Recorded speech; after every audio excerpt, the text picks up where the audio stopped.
Témoignage du frère. Une visite en enfer. Aux petites heures du matin du mercredi 26 juin 2013, j'ai eu une vision, je crois, de Dieu. Ce qui suit est la transcription exacte de la vision et j'ai fait tout ce que je pouvais pour écrire chaque détail exactement tel que je l'ai vu. Ainsi commence mon voyage. Je me suis retrouvé dans un champ vert avec 4 autres autour de moi.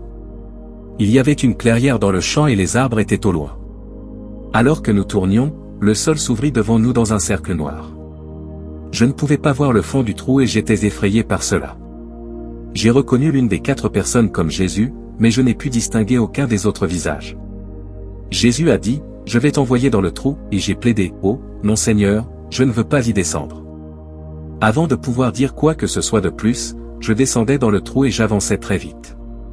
Quand j'ai atterri, j'ai été choqué que mes jambes aient résisté à la chute et, de toute évidence, je me sentais bien, sans os cassés. J'ai vite réalisé que j'étais tombé en enfer. J'ai atterri dans une fosse qui se trouvait à environ 30 pieds de profondeur. Les murs étaient noirs et il y avait une piscine liquide enflammée de la taille d'une piscine dans la cour. Autour de la piscine se trouvait environ 5 pieds de terrain plus noir. Je l'appelle sol car ce n'était pas de la terre, mais il était spongieux et semblait rempli d'insectes, de coléoptères, etc. Il n'y a pas de lumière en enfer. Il n'y avait que la lumière du feu et les reflets du feu dans la fumée. J'ai regardé autour de moi et j'ai vu les corps d'humains allongés sur le sol. Tous étaient dans divers états de décomposition, aucun ne bougeait, aucun ne parlait et aucun ne semblait respirer. Alors que je regardais autour de moi ces corps, une créature de l'autre côté de la piscine m'a vu me lever et me déplacer et a très vite couru vers moi autour de la piscine. Je ne pouvais d'abord voir le contour que dans l'obscurité, mais quand il est arrivé à moi, je voyais clairement que sa peau était rouge et qu'il avait des muscles énormes. Sa mâchoire était grande et pleine de dents pointues. Il portait une fourche rouge brillant, qui mesurait environ 9 pieds, et lui-même mesurait environ 10 à 12 pieds. En approchant, je me suis figé. Je ne pouvais ni courir ni bouger à temps, et il m'a transpercé la poitrine sous mes côtes avec la fourche. La fourche était encore chaude depuis la dernière âme qui l'a noyée. J'ai senti la chaleur intense de la pointe médiane de la fourchette me percer le cœur et les 2 pointes externes avaient l'impression d'éclater mes poumons et je ne pouvais pas respirer. Je n'ai pas dû lui peser quelque chose alors qu'il me soulevait facilement en l'air et me frappait face contre terre dans la piscine à feu, alors mon dos a frappé le premier. Il m'a poussé jusqu'en dessous et j'ai été immergé à environ 5 pieds ou plus sous le liquide et il m'a retenu là, et il m'a tenu là. J'ai été très surpris que le liquide soit si visqueux. La consistance ressemblait à celle de l'eau mais avait l'apparence d'une lave épaisse. Il faisait extrêmement chaud et je savais que j'avais de gros ennuis maintenant. Horrifié, j'ai regardé mes bras flotter devant moi prendre feu et il y avait des rouges, des oranges et des bleus qui sortaient de ma chair brûlante. J'ai vu mes pieds brûler et les muscles et les tendons de mes bras et de mes jambes étaient tendus et brûlés comme des spaghettis. J'ai vu mes lèvres flotter devant moi et mes oreilles et mon nez ont fait de même. J'étais à un point où mes yeux devenaient également noirs lorsque j'ai été jeté hors de la piscine par la créature et jeté du côté où se trouvaient les autres corps. Alors que j'étais allongé au bord de la piscine à feu, j'entendais les rires rugissants des bêtes, et puis je savais qu'elles étaient nombreuses, peut-être des légions d'entre elles. Il n'y avait aucune voix humaine, personne ne parle jamais. Même un grognement ou un gémissement est considéré comme un réconfort humain du côté obscur de cet endroit putride. Si cela se fait entendre, les créatures soit percent à nouveau les poumons avec la fourche et avancent, soit continuent et vous plongent à nouveau. Quand j'étais là, au bord de la piscine à feu, je pouvais sentir les vils coléoptères carnivores, les serpents, les scorpions, les insectes, et toute autre chose rampante trouvée sur terre se nourrissant de ma carcasse. J'ai baissé les yeux et j'ai pu voir un serpent corail se déplacer à travers ma cage thoracique et jusqu'à mon avant-bras et un autre glisser entre mes os. J'ai regardé les personnes à côté de moi et leurs visages avaient été brûlés de manière méconnaissable. Même s'ils étaient quelque part dans leur corps, ils étaient partis et je pouvais dire qu'ils étaient ici depuis très longtemps. J'ai regardé profondément dans les yeux de leur âme et j'étais terrifié par le regard qu'ils portaient car il était creux et exprimait un désespoir total, une désolation et un abyssal abandon de Dieu. Il n'y a vraiment aucun moyen de les décrire autre que d'imaginer la pire âme vivante que l'on puisse penser sur terre, même la pire des pires, la plus toxicomane, les yeux des sans-abri et des personnes démunies, vous pouvez l'imaginer, puis le multiplier par 100 et vous pouvez vous en rapprocher. Il n'y a plus d'espoir une fois que vous êtes en enfer, jamais. J'ai aussi remarqué que nous n'étions pas tous allongés là en décomposition, mais nous nous régénérions plutôt car notre corps avait besoin d'un peu de temps pour se régénérer afin que la prochaine fois nous ressentirions la même quantité de douleur ou plus. Pendant que je me régénérais, j'ai vu les autres humains qui se régénéraient avant moi être récupérés un par la créature avec la fourche et être projetés dans la piscine. Chaque fois que quelqu'un est projeté dans la piscine, les créatures rient. Ils rient plus fort à chaque fois que quelqu'un est jeté et ressentent plus de douleur. Plus ils font le travail, plus ils rient fort. Les créatures ne se fatiguent jamais, elles ne font jamais de pause, elles ne dorment jamais, elles ne mangent jamais, ils continuent simplement cette routine pour toujours pour plaire à leur maître Satan et espèrent que leurs rires seront entendus par Satan et que cela lui plaira. Lorsqu'ils ont fini de pousser les âmes vers le bas, ils les retirent et les déposent par terre. Ensuite, les membres et les têtes tombent du corps de l'âme, et l'eau de feu se déverse de leur gorge et des cavités thoraciques là où se trouvait leur cœur. L'eau de feu s'écoule des corps sur toutes les berges et se déverse parfois sur les autres âmes qui s'y déposent et se régénèrent. Maintenant, c'était redevenu mon tour, et au lieu de me lever comme à mon arrivée, je m'allongeais du côté où j'avais été jeté. Personne ne se relève après ça. Ils gisaient tous là dans la douleur et se faisaient manger jusqu'à ce qu'ils se régénèrent. Puis la créature est revenue vers moi. Il n'a pas dit un mot et m'a juste enfoncé la fourche dans la poitrine et m'a soulevé. J'entendais mes poumons grésiller et je ne pouvais pas respirer. Cette fois, il m'a renversé pour que j'entre tête première. Il m'a projeté contre la piscine, et la même chose s'est produite lorsque j'ai vu mes bras, mes mains, mes jambes et mes pieds brûler dans des rouges, des oranges et des bleus. J'ai hésité à essayer de faire arrêter le feu ou de me sauver en vain. Peu importe à quel point j'ai essayé, je n'arrêtais pas de brûler. Il n'y avait pas d'échappatoire et aucun moyen de remonter à la surface jusqu'à ce que la créature vous sorte de l'eau enflammée. J'ai fini par arrêter de battre des ailes. J'ai été tellement brûlé, décomposé, puis retiré de la piscine à feu et jeté de côté pour être à nouveau mangé par les insectes carnivores et me régénérer à nouveau. J'ai aussi remarqué que pendant que vous régénérez, vous ressentez tout, toutes les morsures, les venins et les poisons, la lave qui coule sur vous, les maladies qui remplissent votre corps du sol contaminé, tout. L'ensemble de ce processus ne prend qu'environ 10 minutes. Ainsi, les gens là-bas vivent cela environ 6 fois par heure pour l'éternité. En reprenant mes sens, je savais que je devais agir rapidement une fois que je me serais régénéré et essayer de sortir d'ici. D'une manière ou d'une autre, Dieu m'a permis de me régénérer rapidement et je me suis faufilé jusqu'au mur et j'ai commencé à escalader le mur. Le mur était spongieux et rempli d'insectes carnivores, d'araignées, de maladies, de détritus et de tout autre objet ignoble. Ce n'était pas du tout comme de la terre, mais plutôt comme un mur d'insectes vivants tout liés ensemble. Il n'y avait ni bave ni boyau des insectes qu'ils étaient comme des coquilles creuses vivantes, alors que j'en attrapais des poignées pour grimper, il n'y avait rien de cool au toucher ici, n'importe où. Lorsque le mur était perturbé, il émettait un son collaboratif de cris et de bugs claquant ensemble. J'étais terrifié à l'idée que la créature l'entende et m'arrache du mur. Mes mains entrèrent dans le mur à peu près jusqu'à mon coude et de même, les pieds jusqu'aux genoux, j'ai juste frénétiquement attrapé et tiré chaque poignée et j'ai intensifié mes efforts jusqu'à atteindre le sommet. En haut, j'ai regardé autour de moi et j'ai vu la fosse où j'étais était à côté d'une autre comme elle, et une autre, et encore, c'était comme ça à ma connaissance dans toutes les directions. Chaque fosse était séparée par environ 3 pieds du même type de terrain d'habitation, ce qui me tirait maintenant vers le bas. J'ai vu qu'il y avait des milliers de fosses comme celle-ci, peut-être des centaines de milliers. Il aurait pu y avoir des millions de personnes dans ces fosses dans toutes les directions que je tournais. Il n'y avait pas de cris d'humains comme je m'y attendais, juste le rire rugissant des créatures. Quand on riait, d'autres se joignaient à eux pour rire de félicitations. C'était horriblement énervant d'entendre ces sons blasphématoires. Les fosses étaient disposées sous forme de grilles, reliées uniquement par la substance broyée de 3 pieds sur les 4 côtés. Il y avait plusieurs volcans, tous avec d'énormes rivières de lave qui les descendaient. L'un d'eux était très proche de moi, alors j'ai commencé à courir vers lui comme si je pouvais en quelque sorte sortir si j'arrivais juste au sommet du volcan. Il n'y a cependant pas d'issue, et le toit est épais et noir à cause de la fumée et la seule lumière est celle des feux, des fosses, des rivières, et les sommets des volcans. Il semblait que les rivières se déversaient dans de plus grandes mares de feu, mais il faisait si loin et si sombre qu'il apparaissait sous forme de lignes rouges à l'horizon. En courant, j'ai remarqué qu'un style différent de créatures volait et larguait de nouveaux arrivants dans les fosses qui leur étaient assignées. Ces créatures étaient grillagées et minces, leurs ailes étaient pointues comme les ailes d'une chauve-souris. Ces ailes de créatures mesuraient entre 10 et 20 pieds et leur corps avait à peu près la taille d'un humain. Je ne pouvais pas voir leur visage, mais comme toutes les autres choses que j'ai vues, je sais qu'ils sont tout aussi hideux. Ils volaient parfois en rond et en meute. Ils semblaient monter dans la fumée pour rassembler de nouvelles âmes et revenaient les laisser tomber dans les fosses. C'était comme s'ils attrapaient les âmes alors qu'elles descendaient. Ceux-ci aussi émettaient des sons hideux en laissant tomber leurs âmes dans les fosses.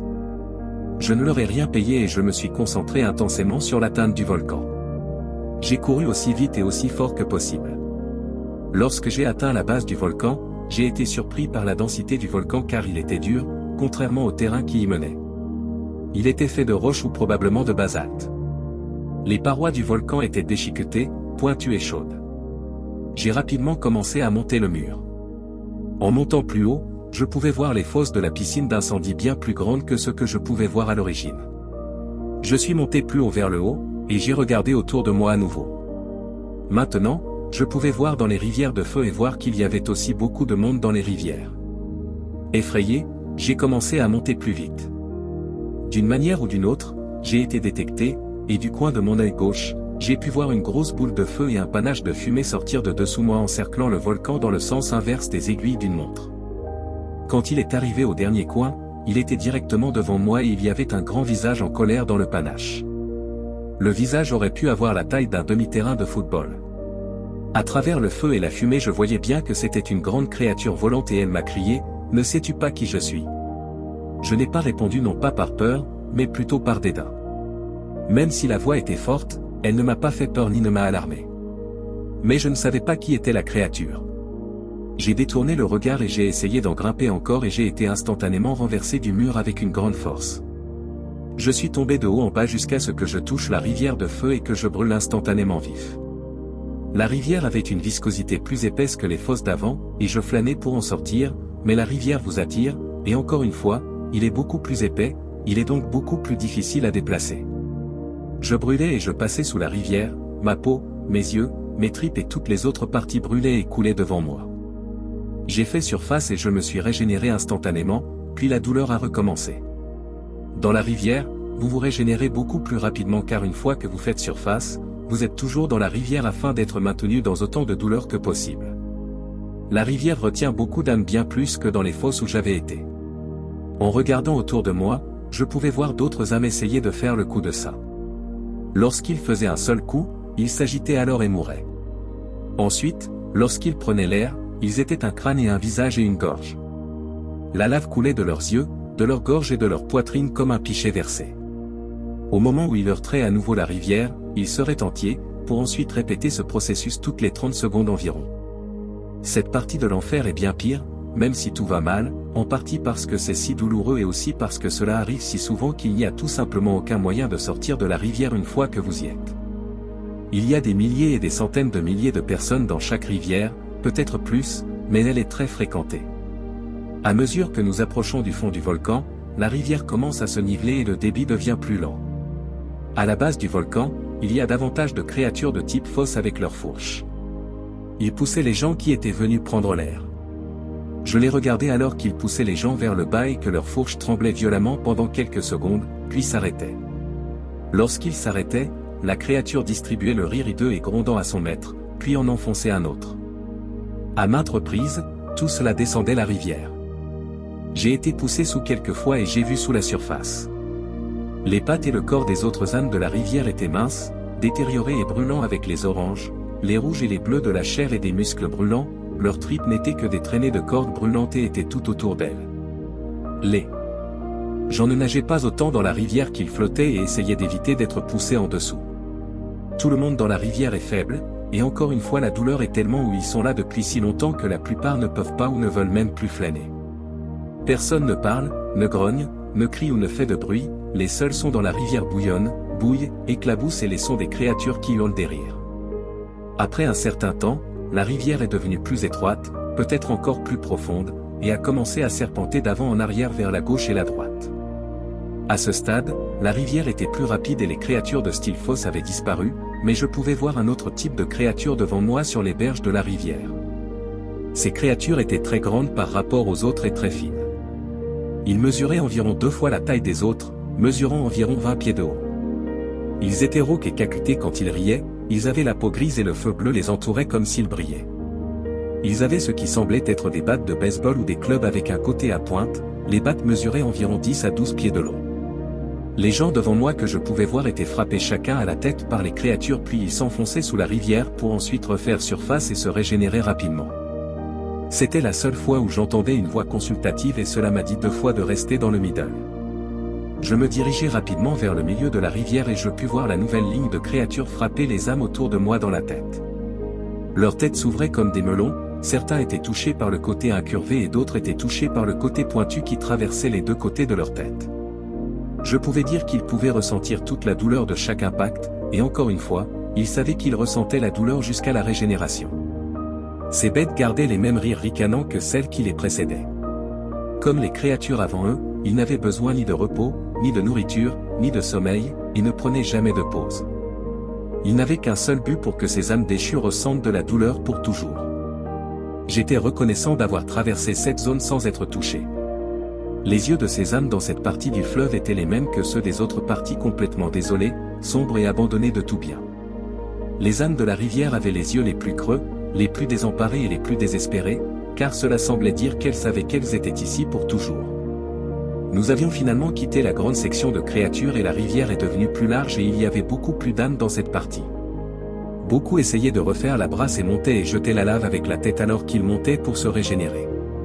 Pour certains, la lave s'échappait de leurs yeux, de leur nez et de leur bouche, et d'autres essayaient de se soulever et elle sortait de leur section médiane, laissant une carcasse vide rouge brillant. Ceux-ci se replieraient simplement pour se régénérer.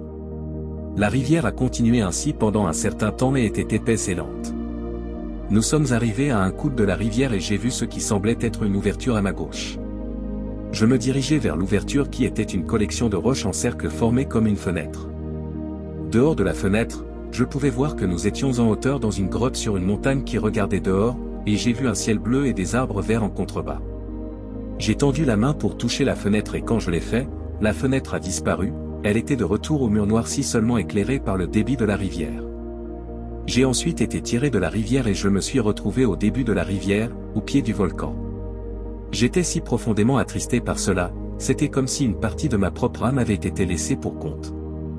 J'avais peur maintenant de ne pas pouvoir sortir. J'ai parcouru tout le cours de la rivière à nouveau et j'ai ressenti toute la douleur encore et encore pendant que j'essayais de nager ou de sortir. J'ai traversé les créatures rouges de 10 pieds de haut et j'ai été poussé à plusieurs reprises. J'ai traversé les créatures de type bleu brûlant de 20 pieds de haut et je suis resté au milieu et je n'ai pas été touché.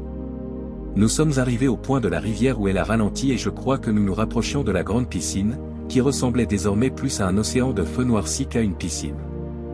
À ce stade, je ne pouvais plus en prendre car j'avais été brûlé et noyé dans des rivières de feu pendant trop longtemps. Un démon m'avait crié dessus et j'avais vu des gens tomber du ciel dans des foyers pendant que des créatures volantes les arrachaient en plein vol. J'avais vu la créature torturer des âmes dans la rivière et d'autres ouvrir la tête. J'ai supplié Dieu, Dieu, s'il te plaît, sors-moi d'ici, je ne veux plus être ici, s'il te plaît, que Dieu me sorte d'ici. En un instant, j'étais sorti de l'obscurité et de la rivière du feu et la lumière du soleil était tamisée.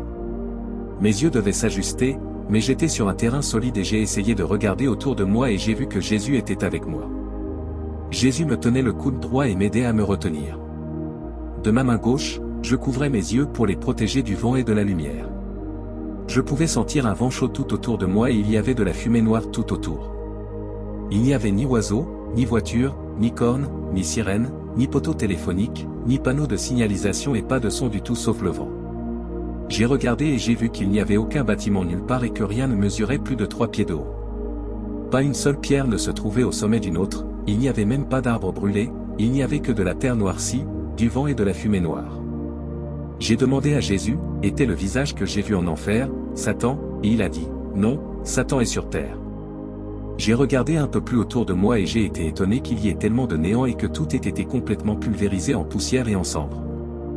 Je veux dire, même le World Trade Center a laissé un tas de débris après le 11 septembre 2001, mais ici il n'y avait rien de plus de 3 pieds de haut et tout objet était très petit et méconnaissable. J'ai demandé à Jésus, où sommes-nous? Il a dit, c'est New York. J'ai commencé à trembler et j'avais plus peur qu'avant. J'ai dit à Jésus, ô Seigneur, je ne veux pas être ici, s'il te plaît, sors-moi d'ici. En un instant, nous avions déménagé et Jésus m'a dit, qu'en est-il ici? J'ai regardé autour de moi et le paysage était exactement le même, pas de bâtiments, pas de voitures, pas d'oiseaux, pas de chiens qui aboient, Pas de bruit de fond d'aucune sorte, seulement du vent, sauf que la fumée était d'une couleur brun sale. Je lui ai demandé, où sommes-nous maintenant? Il a dit, c'est Los Angeles. J'ai dit, oh non Seigneur, pas ici aussi. Je ne veux pas être ici. Maintenant, nous nous déplacions beaucoup plus vite et nous étions dans une autre ville désolée, détruite et silencieuse, avec un nuage de fumée gris clair. Le Seigneur m'a demandé, et ici? Je lui ai demandé, où est-ce? Jésus a dit, c'est Atlanta. Je lui ai dit, oh non Seigneur, je ne veux pas être ici. On avait bougé de nouveau en un instant, la même chose détruisait tout, pas un son, rien de plus de 3 pieds de haut et les seules choses qui mesuraient même 3 pieds étaient dues au fait que les objets s'étaient entassés les uns sur les autres. Cet endroit avait une fumée grise plus foncée partout dans le vent. Jésus me dit encore, qu'en est-il ici? J'ai demandé, où sommes-nous? Jésus a répondu, c'est Chicago. Je lui ai dit, oh non, Seigneur, je ne veux pas être ici. Nous avons bougé une dernière fois, et encore une fois, tout avait disparu et le calme envahissait le vent, mais cette fois, la fumée et le vent étaient d'un gris bleuâtre foncé et mouillé. Jésus a dit, qu'en est-il ici? Je lui ai demandé, où sommes-nous? Jésus a dit, c'est la Floride. Je lui ai alors demandé, pourquoi toute la fumée est-elle différente? Il a dit, c'est comme le sable que tu ramènes de la plage. Je lui ai alors demandé, pourquoi me montrez-vous cela? Il répondit, c'est parce que vous avez été choisis pour dire au monde que la fin est proche. Je n'ai pas compris cela et lui ai demandé, tu veux dire que tu reviens la nuit? Il a dit, non, que la fin est proche. J'ai posé une dernière question, pourquoi tout cela se produit-il? Cette fois, une voix de mille tonnerres est venue du ciel et tout autour de moi dans mes oreilles, ma colonne vertébrale et mon âme et m'a dit nous l'avons décidé ainsi. Et j'avais peur. Mes épaules se levèrent et touchèrent mes oreilles comme un enfant dans un orage. Le son de cette voix était si fort et il a apporté la peur dans chaque centimètre de mon être.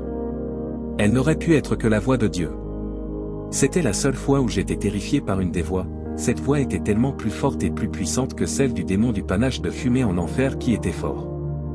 La voix de Dieu m'a fait sortir chaque once de peur et je n'ai pas répondu après avoir entendu cela. C'était si résolu que je n'osais pas y répondre ni poser une autre question. À ce moment où les échos de la voix avaient pris fin, nous nous déplaçâmes de nouveau très vite et nous étions de retour sur le terrain où tout avait commencé. Encore une fois, j'étais avec les 4 et le trou vers l'enfer s'était fermé. J'ai levé les yeux et les 4 se sont retournés et ont commencé à marcher vers la limite des arbres, et j'étais de nouveau tout seul sur le terrain. Je me suis ensuite réveillé de la vision et j'ai vu qu'il était environ 3h27 du matin. J'ai été époustouflé par ce que je venais de voir et je savais que je devais suivre les instructions qui m'étaient données et écrire tout cela. Je sais que beaucoup de ceux qui lisent cela n'en croiront même pas une partie, mais je sais aussi que Dieu agit à travers les gens bien plus que beaucoup ne le pensent, et même si vous ne le croyez peut-être pas, j'espère que Dieu ouvrira vos yeux ou quelqu'un que vous connaissez grâce à cela. Je ne comprenais pas pourquoi Dieu choisirait de me montrer ces choses jusqu'à ce que je parle avec mon père. Il a dit que personne ne penserait que David pourrait battre Goliath non plus. Dieu sait quelle est la véritable intention de votre cœur et il veut faire partie de la vie de chaque personne. S'il vous plaît, comprenez également qu'il ne veut pas que quiconque aille en enfer, mais qu'il nous a donné le choix de décider par nous-mêmes. Après avoir été là-bas, j'ai pu voir à quel point c'est horrible d'être séparé de Dieu. La douleur et le chagrin sont bien trop grands pour qu'on puisse les écrire et moi aussi je ne veux pas que quelqu'un y aille. Si quelqu'un savait vraiment à quel point l'enfer est vraiment mauvais, il ne voudrait rien avoir à faire avec cet endroit. Pour moi, c'est un rappel facile que peu importe à quel point ça va mal ici sur terre ça pourrait être bien pire. Je crois en outre que Dieu m'a caché une grande partie de la douleur et des odeurs de cet endroit, et si j'avais tout vécu, je serais mort là où je me suis couché. Beaucoup d'entre vous ne poseront des questions que sur la deuxième partie de la vision montrant les événements futurs. Je ne peux pas vraiment en dire beaucoup plus que ce que j'ai vu. Je ne sais pas ce qui est arrivé aux 4 villes et à l'État tout entier. Je ne peux que spéculer que c'était quelque chose avec beaucoup d'énergie et de chaleur. On ne m'a donné aucun délai pour que les événements se produisent. J'aimerais penser qu'ils n'arriveront pas de mon vivant ou du vivant de mon enfant, mais cela semblait très proche dans la vision. Cela semblait si proche que je suis immédiatement allé en ligne pour voir si de mauvaises nouvelles avaient éclaté du jour au lendemain. En ce qui concerne la partie fumée et la référence à la plage par Jésus, j'ai visité plusieurs plages de la côte atlantique à ce stade de ma vie. Je prends toujours un petit échantillon de sable avec moi pour le ramener à la maison et le comparer aux autres échantillons de sable d'autres plages que j'ai collectés au fil des ans. Je crois que les différences dans la fumée représentaient les différences dans le sol sous les villes.